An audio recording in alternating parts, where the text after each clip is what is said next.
जागासिनो दं नङा होमबा सोरबा गोरोङा गोरों बे बर' मिडियामनिफ्रायबो बे डक्टरखौनो जाहैखायो इन्जिनियारखौनो जाहैखायो आरो डक्टर इन्जिनियाराबो मानसि होनबा नङा होमबा आबादबोथ' मावनांगोन ना जानांगोन नामा आं बिदि सानो आरोना बेफोरखौ मालाबा फैसाफोरखौ बिराद लस जाबाय सानो आं जोंनि बर'फोरनि फैसाखौ आरो बिदिनो जोंनि समाजफ्रा गुबुंलेबो जाबाय फैसाखौ जों सोरनो हरदों नोंथांमोना साननानै नायदो नङा होमबा बेखायनो बेफोरखौबो जों एसे आन्दाज लानांसिगौ आरोना जायखिजाया आंहा बिदि बुंसोनांगौ बाथ्रा गैया दा बुंनानै लालायबाय सोरखौबा एसे नांजानाय बायदि जालायबाय दाय नांलायबाय बिदि मोनलाबायो मालाबा सिरि थानो लुबैबाय जों संसारा आंनि मथे सोलियाना संसारा गावबागाव सोलिगोन आं बुंबा मालाय मा जानो नों बुंबा मालाय मा जानो गावनि मथे सोलिलांबाय थागोन जोंलाय हख्रावोबा हख्रावनायल'सो जागोन बुंनायल'सो जागोन मालाय मावग्राया मावबाय थागोन जेरैखि जाया मोजाङा मोजां जागोन गाज्रिया गाज्रि जालांबाय थागोन बिदि सानखांनाय फैयो आरोना थेवबो बुंनो होनायखाय एसे बुंबाय दा जेखि जाया गथ'फोरबो जोंहा स्टुडेन्टफ्राबो बिदिनोसै जोंथ' रायनायनि हिसाब गैया मालायनि फिसाफोरखौनो जों खथ' रायो नोंथांमोना न'आव राया खोमा खिन्थु जों नोंथांमोननि फिसाफोरखौ दोखो दोखो रायो खोनाबा गाबगोनसो खोमा नोंथांमोना दा जोंनिलाय जेबो नङा होमबा जोंनि ना फिसा ना फिसौ ना बिसिनि साख्रिनि फैसा मोनजागोन ना मा मोनजागोन जोंलाय मोनजायाबाबो मालाय फिसाखौ जोङो बिराद बिदिनो रायलाबायनांगौ जायो बुंनांगौ जायो फरायनायनि आखलनि बेबहारनि बायदिसिनानि जा मोनो आरो बावलायलाङो गावबा बेसे मोजां बे समाव थेवबाबो गथ'फोरखौबो आं खावलायानो गथ'फ्रा बांद्राय खायसे दङ दखान जों मिथियो अबा ड्राग्स मोनो अबा मा होनो सिगारेट बिदिनो माबा मा होनो गान्जाफोर मोनो सोरबा फिसाफोर बिदिनो बेगाव इउनिफर्म न'निफ्राय इउनिफर्म गारलांनानै स्कुलाव बेलेग ड्रेस स्कुलनिफ्राय ओंखारबा बेलेग ड्रेस गाननानै अबा सोबहैयो लोंहैयो जों मिथियो मिथिनायालाय दा सोरनि फिसाखौ जों नायथ्र'नो ओंखायनो आं बिमा बिफाखौ खावलायो नोंथांमोना फिसाफोरखौ प्राइभेटाव हगारनायफ्रा बांसिन जायो दे प्राइभेटनिया बांसिन जायो आं प्राइभेटावबो माबायो नालाय बेयाव नुदों आं माने फिसबो होसिगोन क्लासबो खालामा गथ'फ्रा ओमफ्राय मेक्सिमाम बर' गथ'फ्रानो खालामा इन्ट्रेस्टआनो गैया क्लासआ मा बुस्थु जास्ट बियो श' देखायनो थाखाय बियो प्राइभेट स्कुलाव हाबदों नेकटाइ मारिदों बिदिनो जुथा लंपेन्ट गाननानै हाबदों आरो ओमफ्राय क्लासाव थाला क्लास जाबा अबा साइडआव बबेथिंबा थाखोमानानै थासिगोन ओमफ्राय मालाय हारसाफ्रा कनसेसनाव एडमिसन लायो मा होनो फिसखौबो मान्थलि फिसखौबो बबेखौबा सोरहाबा फ्रि सोरहाबा माबायो हाबो ओमफ्राय बिसोरो मा साबसिन फरायनानै थाङो बियो बिमा बिफानिबो दाय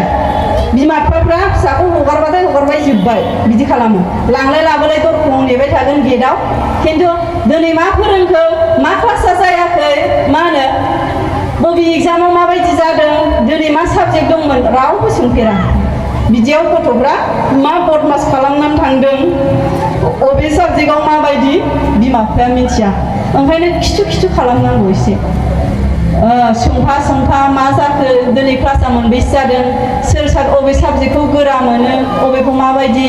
मा होनो टिउसनफोर नांगोन नामा ना नाङा नामा ना टिचारखौ बुंनांगौ नामा बेबायदि नोंथांमोनाबो खबर लानांगौ दा जोंना गार्जेन मिटिं लेंबाबो बर' गार्जेन रावबो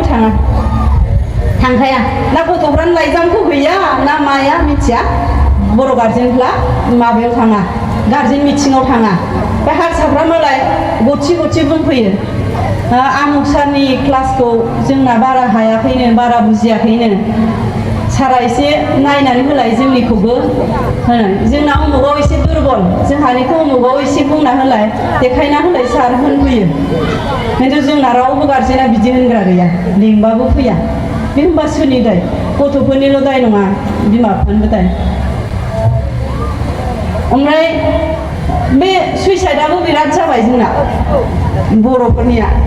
गथ'फ्रा नङैनि इजिलि सुइसाइड जायो बेयावबो मेरला गथ'फोर लस जाबाय जायाखै होनबा जायफ्रा ससियेल मिडियाजों कन्टेक्टआव दं बिथांमोना नुबाय थायो खोमा बिराद गथ'फोर सुइसाइड जायो बिदि देरफुनाय गथ'फोर बेबो जोंनि थाखाय मोनसे गिथाव अबस्था आं बिसोरखौ बुंगोन सुइसाइड जानाङा माबा मोनसे जादोंबा समखौ ने नोंहा जुदि बिराद उसुबिदा बिराद गिथाव बाथाव आफोदाव खैफोदाव गोलैबायब्लाबो नों नेथ' दसे समा नोंनो राहा होगोन मिथिबाय आरो सोरबा सेंग्रानि थाखाय सोरबा सिख्लानि थाखाय माब्लाबाबो थैनाङा रावबो मोजां राया मिथिबाय जों गोसथोलायनोथ' बुजियाखैना गोसथोनानै थैनो बुजियाखै नामा बे 9, 10, 8, 9, 10, 11, 12 बेसांसोनि मानसि बिराद बे माबा जायो बिदि जायो ओंखायनो मोजां मोननायखौ इसेबां गिदिर साननाङा आरो दुखुबो जागारनांगौ गोसथोनायाव गारजाफेरनोबो नांगौ गारजाफेरनांगौ इन्ट्रेस्टआनो जाया लाइफआव जुदि एक्स गैयाबा दंना गैया एक्स थानांगौ सिगां थाबायथिबाय थानो उन मा होनो थाबायथि नुहोबाय थानो बिराद इन्ट्रेस्ट जायो मिथिबाय नाबा माजों बेस्थ' जानो एक्सनि खोथा एक्सखौ नोंबो मिथिनो लुगैगोन एक्सआबो नोंखौ मिथिनो लुगैगोन दोखो थैहाबथानाव गोसथोलायनानै मोनाबाबो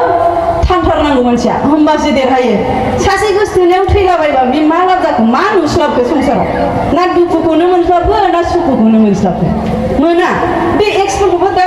जायफ्रा बोरैबा गारनो हादों बा गारजाबाय देनां एसे बैसो जाबा हाबा जाखांबा संसार जाबा इन्ट्रेस्टसो मोनगारबावगोन बेखौनो गारजानायाव गाव जे माबायदि जादोंमोन बे सिटुएसनखौ साननानै इन्ट्रेस्ट मोनबावगोन जमनिसो जायो मिथिबाय जायो आरो गोसथोनायाव नोंखौ नांथारलाबा नाङाबालाय नाङासै आरो गाबबानो जाबाय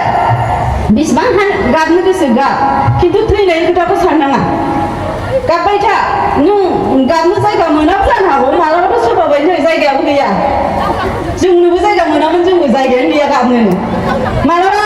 मा होनो हर गेजेरफ्राव गाबबाय मालाबा अखा सिजानायफ्राव गाबबाय मालाबा बाथरुम सिंफ्राव गाबबाय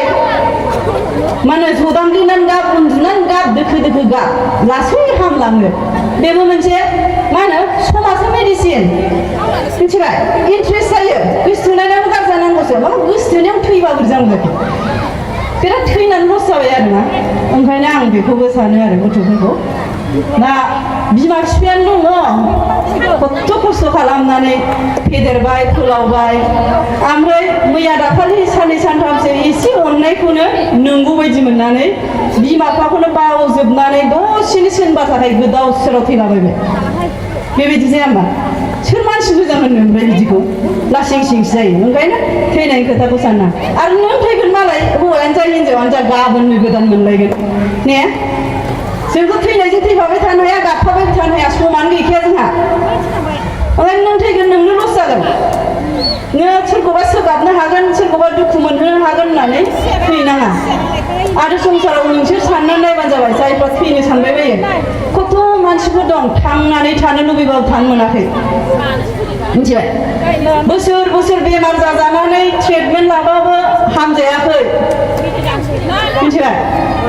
बिराद आफसुसमोन बिसोरो सापस नोंसोर केन्सार जानाय मानसि नुदोंना नुवाखै केन्सार जाजानाय मानसिफोर खथ' थांनानै थानो लुबैयो सिबायफोर नाजाबाबो बोसोर मुलि जाबाबो ट्रिटमेन्ट लाबाबो खस्थ' सहायबाबो थांनानै थानो मोना बेसेबां आफसुसनि बाथ्रा आरो नोंसोर मा सानो सेकेन्डनि खोथा ने नै माबाबाय थैबायानोसै सिनेमायाव नुनायखाय सिनेमा बायदिसो मोनो ना मायो मिथिला आरोना सिनेमानाथ' थैफ्लायोसो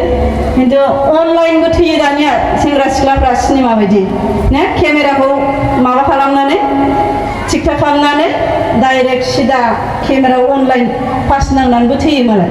माने हिर' खालामनाय जायोना हिर'इन जानाय जायो मिथिला आरोना जायखिजाया बेफोरबो जोंनि समाजाव माबा जादों आं बिराद गिदिर खोथाथ' मिथिया नालाय ओरैनो गावालिया जों दा सोलिबाय थानाय जों मोनबाय थानाय खोथाफोरखौ होनबाय आरो जायखौ जोङो मा होनो सानो नाथाय सलुसनथ' बहा जों मोनस्लाबानो नङा होमबा थेवबाबो माब्लाबा सोरनिबा गेजेरजों सोरनिबा फंसे फंनै खोथानि गेजेरजों सोरबा मालाबा दसे माबायोबा रिलिफ जायोबा दा सोरखौबा बासिहोनो हायोबा बासायनो हायोबा बेखौनो जथेस्थ' साननानै जाबाना थां बुंलाबायो आरोना जाजाबाबो जाजायाबाबो जायखिजाया गोबाव जाबाय आङो दिनै जोंनि बे बाहिनगाव मेरगाव जिथु प्राइमारि बे प्राइमारिनि बे